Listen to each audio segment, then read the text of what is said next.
Salam Indonesia. Anda menyaksikan berita terkini bersama saya Arna Suputra. Pemirsa, kasus COVID-19 baru di Bali kembali berada di 2 digit pada Senin 24 Mei.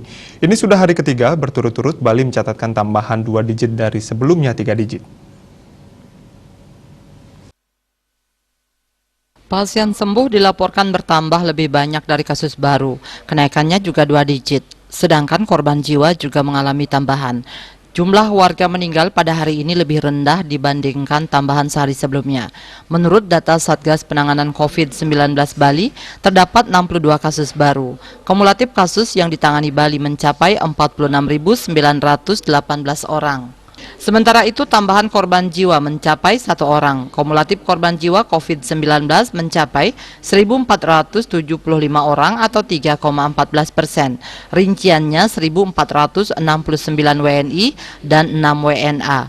Pasien sembuh bertambah mencapai 66 orang, sehingga total pasien sembuh saat ini sebanyak 44.657 orang atau 95,18%.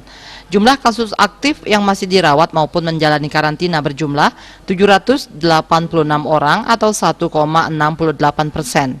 Mereka dirawat di 17 rumah sakit dan dikarantina di Bapelkesmas, UPT Nyitdah, Wisma Bima, dan BPK Pring. Dia Dewi, Bali Pos melaporkan. Untuk mencegah penyebaran COVID-19, ingat pesan Ibu soal terapkan 3M, wajib memakai masker, wajib mencuci tangan, dan wajib menjaga jarak, serta wajib menghindari kerumunan. Dengan penerapan perilaku 3M, Indonesia segera terbebas virus corona menuju Indonesia maju. Tetaplah bersama Bali TV. Salam Indonesia.